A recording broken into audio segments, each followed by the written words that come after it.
कीर्ती मागे उरावी. ऐकल्यावर काय कळतं या चरणामधून? एकाने हात उभं राहून उत्तर द्यायचं. उभं राहा. आपलं जीवनच आपण खूप काही कमवतो, आपण एवढे सगळे गोष्टी असतात, आपण देव ठेवला सगळ्या गोष्टी लागतात, फक्त आपली कीर्ती आपल्याबरोबर. कीर्ती म्हणजे का? माझ्या मैत्रिणीचं नाव कीर्ती आहे. ती का? केलेली कामं चांगली. चांगली कामं. ओके. माझा देह त्यागिता म्हणजे काय? काय? देह ठेवणे म्हणजे मृत्यू. हा, देह त्याग करणे. आता समर्थांना या ठिकाणी काय सांगायचं आहे की हे शरीर आहे,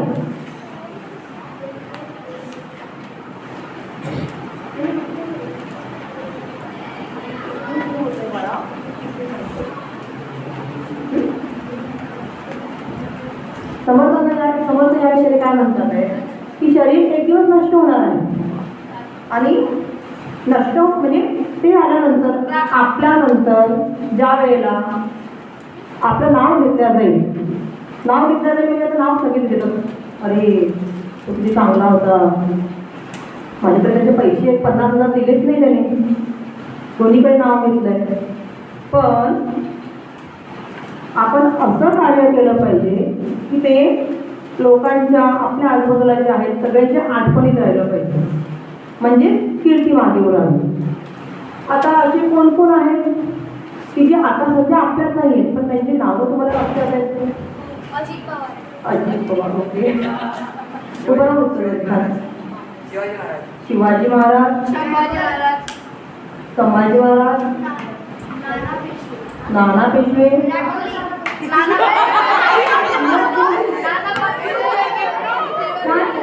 आपल्याला चर्चा करायची पण शांत बने. विराट कोहली या महिन्यात गेला ना तर याच्यावरती पडी आहे.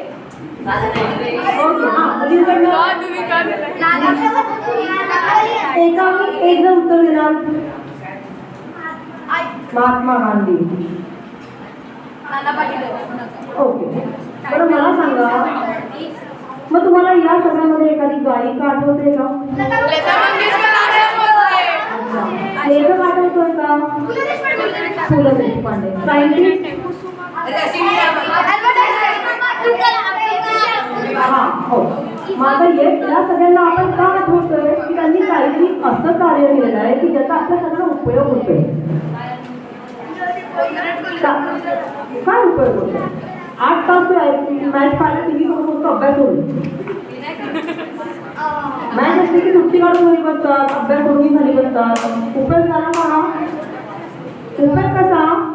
तो जी प्रॅक्टिस करतो त्या एका मुकामपर्यंत पोहोचण्यासाठी त्यांनी जी प्रॅक्टिस केलेली आहे, ज्या अविरतपणे प्रॅक्टिस करतो आहे ते त्याच्याकडे घेण्यासारखं आणि ते जर घेतलं तर त्याचा उपयोग झाला, हो की नाही?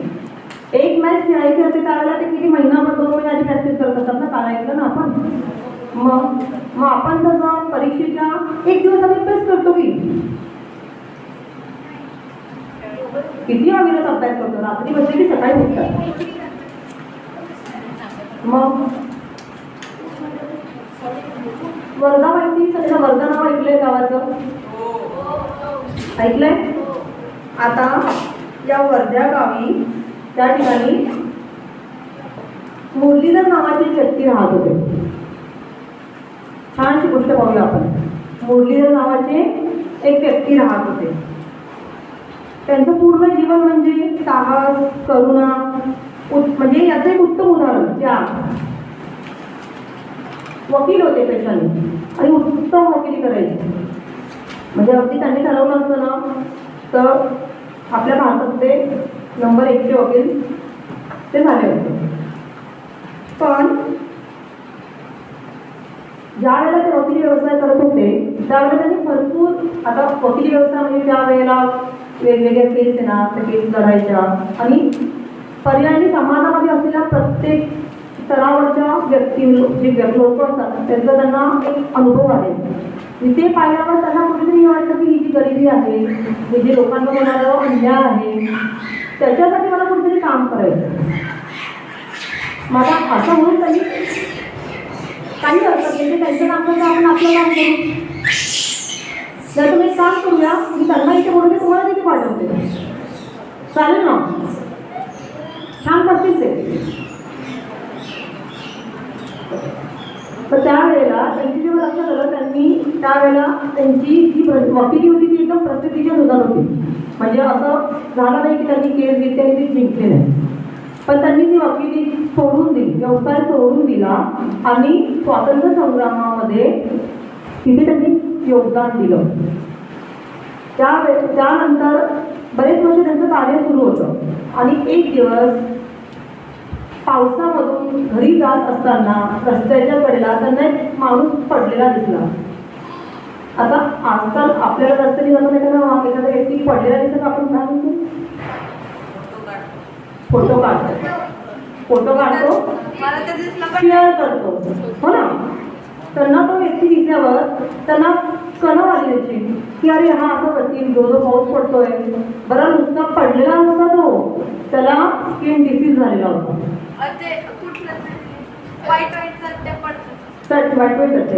स्किन डिसीज असा होता की त्याला झालेल्या जखमांमधून कळ्या निघत होत्या, किडे, बारीक बारीक किडे. ते किडे ते जखमांमधून बाहेर येत होते. म्हणजे तुम्ही विचार करा की एखादा साधारण मळत्या कपड्यातला एखादा व्यक्ती जरी रस्त्याने आपल्याला असं पडलेला बसलेला दिसला तर आपण दुरून जातो. त्यावेळेला त्यांनी त्या व्यक्तीला पाहिलं, त्याला खांद्यावर घेतलं, स्वतःच्या घरी आणलं. घरी आणल्यानंतर त्याची स्वच्छता केली, ड्रेसिंग वगैरे उपचार केले आणि मग त्यांच्या लक्षात आलं की नाही, हा रोगी बरा होऊ शकतो. त्याला काय झालेलं होतं? कुष्ठरोग. ऐकलंय ना?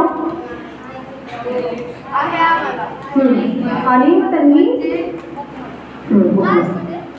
कुष्ठरोग म्हणजे हा स्किन डिसीज आहे. त्यामध्ये इंग्लिशमध्ये काय लेप्रेसी. अरे म्हणजे जखमा होतात, आपल्या शरीरावर जखमा होतात, त्या जखमा आतमध्ये त्याचं इन्फेक्शन वाढत जातं शरीरभर आणि वाढल्यानंतर मग आपला एक अवयव गळून पडतो, स्किन जाते, नंतर मग एक हाताला झाला तर मग हात गळून पडणार, त्याची कार्यक्षमता कमी होते आणि मग हात गळून पडतो.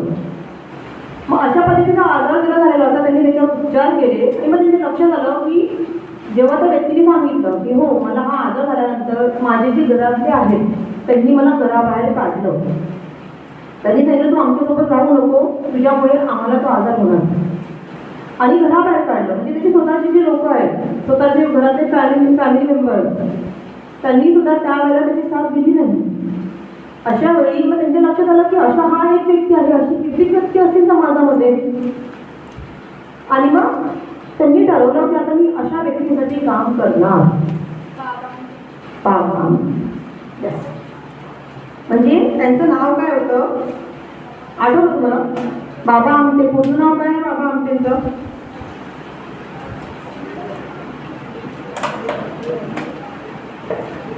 कोणाला येतं? हो, समाजसेवक होते. मुलींमध्ये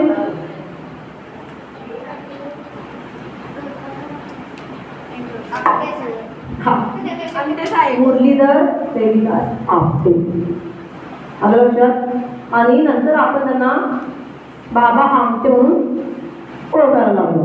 सॉरी, शब्द उच्चार चुकला माझा, आलं लक्षात? मग त्यानंतर ते कार्य पुढे नेत त्यांनी कशाची स्थापना केली? आनंदवन. कुठे?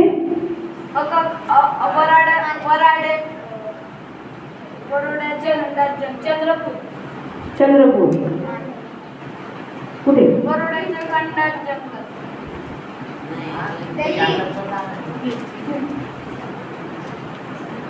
ऐकलंय का तुम्ही आनंदवन प्रकल्पाबद्दल? कसं ऐकलंय? शाळेत शिकवलंय? ज्यावेळेला शिक्षक शिकवत होते त्यावेळेला आपलं लक्ष नव्हतं. सांगा पटकन, आनंदवन प्रकल्प कुठे आहे?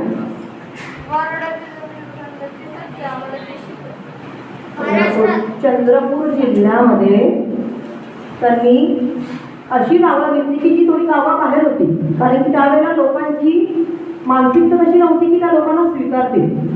मग त्यांनी त्या लोकांना, सगळ्या लोकांना त्या ठिकाणी दोन झोपड्या बांधून त्यांनी तिथे ते सुरू केलं. फक्त झोपड्या बांधल्या आणि त्या लोकांना आणायचं, तिथे त्यांची सेवा करायची.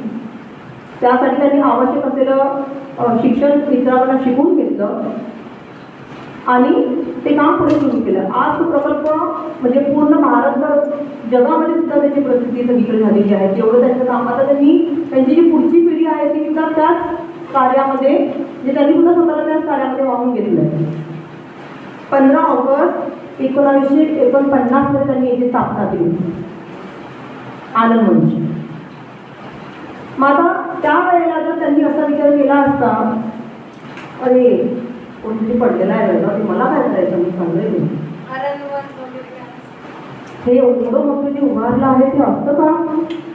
आणि जे आपण आता त्यांचं नाव घेतो आहे, थोर समाज सुधारक, कुष्ठरोग्यांसाठी अविरत झटणारी व्यक्ती म्हणजे बाबा आमटे, ही कीर्ती झाली ना. त्यांचं नाव आठवणीत आहे सगळ्यांच्या, प्रत्येकाच्या ओठावर आहे, ही कीर्तीच झाली. हे राहिलं असतं का. म्हणजे आपल्याला जर कीर्तिमान व्हायचं असेल तर आपल्यासमोर एक लक्ष्य, एक ध्येय असायला हवं. आता आपलं ध्येय काय आहे, इंजिनियर व्हायचं, डॉक्टर व्हायचं, कोणाला काय व्हायचं असेल, हे ध्येय म्हणता येईल का. हां, ध्येयाची कास कशी, डॉक्टर आहे, डॉक्टरीचा व्यवसाय आहे, तो व्यवसाय करता करता समाजासाठी आपण जे काही देणं लागतो, काहीतरी परतफेड आपल्याला समाजाची करावी लागते, त्यासाठी अजून वेगळ्या मार्गाने त्यांचे काम करणं. डॉक्टर असलेला व्यक्ती सुद्धा या क्षेत्रामध्ये उतरू शकतो, कोणत्या पण याच्यामध्ये वेगळं ध्येय असू शकतं. आता सध्या तुमचं ध्येय काय हवं, अभ्यास. मग आता जर तुम्ही विचार केला की आपण इथे बसलेलो आहोत, ठीक आहे, आजचा अभ्यास उद्या करूया, परवा करूया, एक्झामच्या परीक्षेच्या वेळेला करूया, होणार आहे तर चालणार आहे असं. ज्या वेळेला आता परिश्रम घेणार त्यावेळेला त्याचा पण आपल्याला परीक्षेच्या रूपाने उत्तम मार्क मिळणार आहे, आपल्याला गुण मिळणार आहे, त्याच्या निमित्ताने मिळणार आहे. अजून एक व्यक्ती आहे, तुम्ही नाव सांगितलंच आहे, लता मंगेशकर.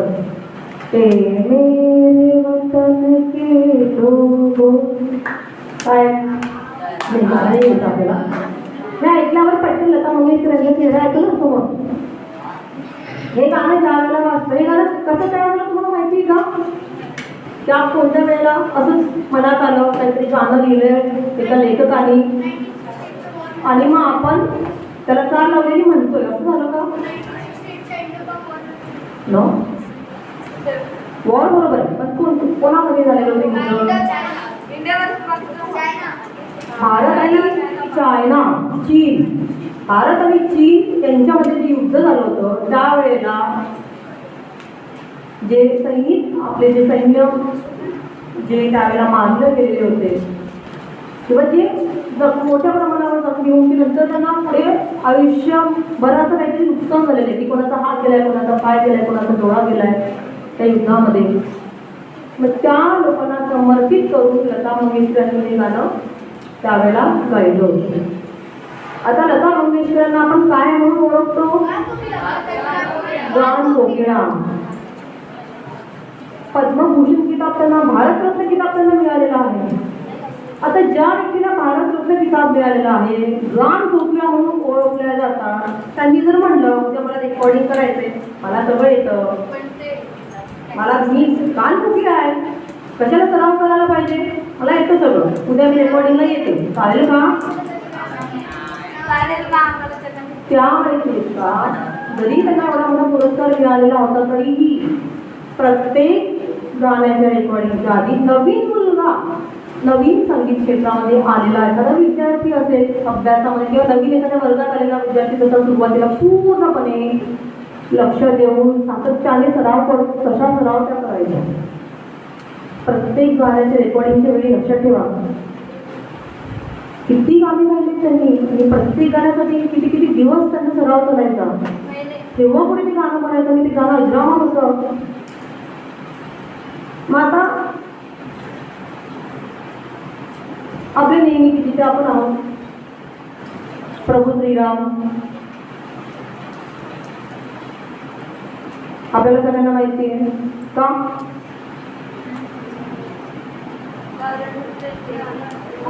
आपण आता प्रभू श्रीरामाचे गुण ऐकले. काय काय गुण आहे त्यांच्यामध्ये? खूप सारे. म्हणजे कोणते? धनुर्धारी होते, सत्यवचनी होते, आई वडिलांची आज्ञा पाळणारे. उद्या राज्याभिषेक करत असताना आज वनवासामध्ये म्हणजे जा हे म्हणणार. त्यांनी का जाऊ, उद्या मला राज्याभिषेक होणार आहे, असं कसं केलं, काही विचारलं नाही. आज्ञा पाळून म्हणजे आज्ञा पाळून. आता आपल्या घरात कसं वाटवा बरं. तुम्ही क्लासवरून आलेल्या छानपैकी क्लास झालाय, 3-4 तास ट्युशन झाली, सोफ्यावर येऊन बसलं. त्यानंतर आई आली तिकडनं. आई घरातच होती पण काहीतरी काम करून आली, मी सोफ्यावर बसले. तिने म्हणलं अरे बाळा मला ग्लास पाणी आणून देतो. काय म्हणतो आपण, अगं आई तू घे ना, मी आत्ताच क्लास करून आलोय असं म्हणतो ना. प्रायव्हेट अशी पण आता तू घरातच का असते. जर आई हाऊस वाईफ असेल तर किती जण आहेत की बाबा बाहेरून आल्यावर त्यांना पटकन उठून पाणी देतात, मुलांपैकी बरं त्यांच्याकडे कोणती विचारू आपण. पटकन बाबा काहीतरी सामान घेऊन आले, त्यांच्या हातात पिशव्या घेऊन बाजूला ठेवायच्या. वर्क फ्रॉम होम तर प्रश्नच नाही. मग उलट बाबा काम करत असताना घरामध्ये सगळेजण आहेत तर सगळ्यांनी घेऊन काम केलं पाहिजे. आई कपडे धुतले तर आपल्याला कपडे वाळत टाकता आलेच पाहिजे. आईने जेवण बनवलंय तर आपल्याला पानं मांडता आलीच पाहिजे. पहिली वाढ करता आलीच पाहिजे. आपण इथे आता पाहतोय कालपासून आपण ड्युट्या लावल्या की ग्रुप गटाच्या वाढण्यासाठी जबाबदारी दिली ना. मीठ कुठे, भाजी कुठे, चटणी कुठे. मग आपण या घरात कधी पानात जेवण नाही का घरामध्ये. जाऊन डब्बे घेऊन जेवतो का. एक टिफिनचा डब्बा घ्यायचा, त्याच्यामध्ये भाजी वरण भात आणि जेवलो असं होतं का रोज. पानातच जेवतो ना. वाढलेलं पान आपण घरी असतं त्यावेळेला आपण लक्ष देतो का त्याच्याकडे नाही. आठवण असतं ना. मग वाढणाऱ्या जरी चुकीचं वाढलं आपल्याला म्हणता आलं पाहिजे वगैरे चुकलंय मी तिथे मला चटणी इकडे वाढ आपण म्हणतो का नाही. कधी इकडे जेवतो असं आलं असतं. डाव्या बाजूला चटणी कोथिंबीर लिंबू डाळ जे काय असेल ते. उजव्या बाजूला सगळ्या भाज्या वरण मध्ये भात, एका बाजूला पोळी असं असतं ना पाणी. आता आजपासून लक्षात ठेवायचं जेव्हा भोजन असतो त्यावेळेला. मग आता हे सगळे काय मरावे परी कीर्तिरूपी पुरावे. म्हणजे आपण नसताना आपलं नाव लोकांनी घेतलंच पाहिजे. शिवाजी महाराजांचं नाव आपण घेतो. अर्जुन कोणाकोणाला माहिती आहे. कोणता अर्जुन. महाभारतातला. मला दुर्योधन पण माहिती आहे ना, मला तो पण आठवतो. आता आपण काय म्हणलं ज्याची आठवण सगळे ठेवतात त्याची कीर्ती असते. दुर्योधनाची पण आठवण सगळ्यांना येते. मला तर येते बाबा त्याची कीर्ती.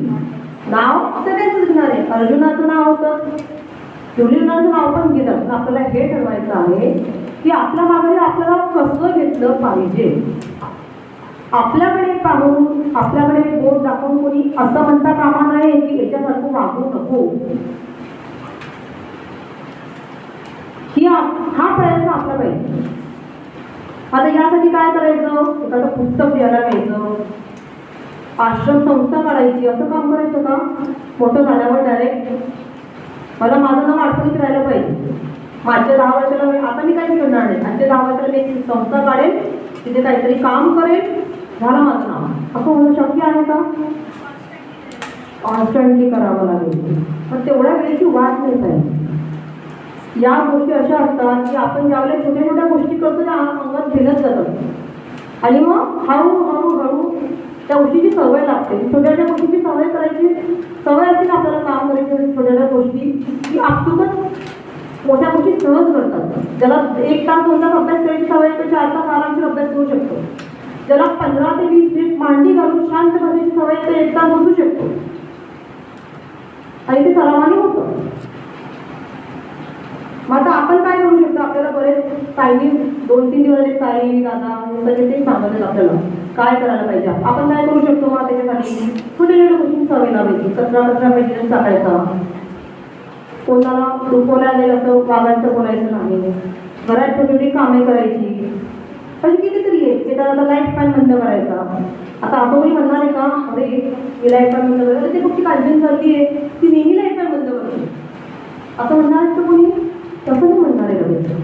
पण मला जेव्हा या गोष्टी करायची सवय असेल त्यावेळेला मला एखादी मोठी गोष्ट करायची काम पडली ती सहज घडणार माझ्या हातात. मला विशेष त्याच्यासाठी जास्त हे प्रयत्न करावे लागणार नाही तर ती सवय पडली माझ्या शरीराला माझ्या मनाला सहज घडणार. मला घरी लाईट फॅन बंद करायची सवय म्हणणार की कुठेही असेल, मग माझ्या शाळेत असेल, ऑफिसमध्ये असेल, शिबिरात असेल, मी बटन बंदच करणार. ती सवय पडली. अशा पद्धतीने आपल्याला सवय लावून घ्यायची. म्हणजे काय पहिलं चरण? श्लोकाचं पहिलं चरण काय आहे? देह त्यागिता कीर्ती मागे गावी. पुढे म्हणतात समर्थ म्हणतात मना सज्जना होण्याची क्रिया धरावी, जे मी तुम्हाला आता सांगितलं. आता सज्जना म्हणजे काय? कधी कधी आई तुम्हाला म्हणते ना शिलाडीवाकडे, अरे बाळा हे सोडून द्या, हे काम कर बरं, ते राणी अगं हे काम कर बरं. असं म्हणलं की कसं असते? पटकन काम होतं. होतं की नाही? कौतुक केलं कोणी की अप्रिशिएट केलं की तसंच समजते की मनाला ॲप्रिशिएट करते, कौतुक करते मनाचं की अरे सोडूल्या मना, अशा तुला कीर्ती उडेल अशी क्रिया तू धर अविरतपणे सातत्याने. म्हणजे असे काम तू केले म्हणजे तुझी कीर्ती मागे राहणारच आहे असं समजलं नाही ते सांगायचं. त्यानंतर त्या पुढचं चरण आहे मनाचंदनाचे परित्वाज गावे. आपल्या प्रत्येकाच्या देवघरामध्ये एक सहान चंदनाचं खोड असतं, ते ठेवून दिलेलं आहे, म्हणजे आपण ठेवलेलं आहे. त्याचा सुवास दरवत वगैरे घरावर. मी घरात आल्याबरोबर अरे चंदनाचं खोड ठेवले वाटते मला सुवास येते त्याचा, असं होतं का? मग कधी येतो चंदनाचा सुवास? चंदन लावतो, पण मग लावायसाठी काय करावं लागतं? खोड घेतो आणि लावणं असं होतं का? काय करावं लागतं? उघडावं लागतं, झिजावं लागतं त्या चंदनाला. पहिल्या दिवशी आलेलं चंदनाचं कोण एवढं असेल तर रोज उगाळल्यावर ते एवढंच राहणार का? कमी होणार. म्हणजे झिजून ज्या वेळेला ते चंदन स्वतःला कष्ट करून घेते, अविरत त्यासाठी प्रयत्न करते, त्यावेळेला त्या चंदनाचा सुवास सगळीकडे दरवळतो. त्याचप्रमाणे आपल्याला सुद्धा स्वतःला त्रास करून घ्यायचा, पुन्हा फिरायचं, थंड पाणी प्यायचं, हो ना? अरे झिजायचं म्हणल्यावर ना त्या गोष्टी कराव्याच लागतील ना. झीज कशी होणार मग आपली? चांगल्या गोष्टी उपयोगाच्या गोष्टींबद्दल झीज नाही झाली पाहिजे. आपल्याला उपयोग असलेल्या गोष्टी, जसं आज तुम्ही पूर्ण वेळ अभ्यास केला, तुम्हाला त्या जी तुमचा वेळ म्हणा तुमचं त्यावेळेला तुम्ही बैठक करताना जी झीज होणार आहे किंवा जो वेळ तुमचा जाणार आहे त्याचा तुम्हाला मिळणार आहे. आपण हे पाहिलं घडीचा इतिहास पाहिला पहिल्या दिवशी, त्यावेळेला कोणी गळ शोधून काढली?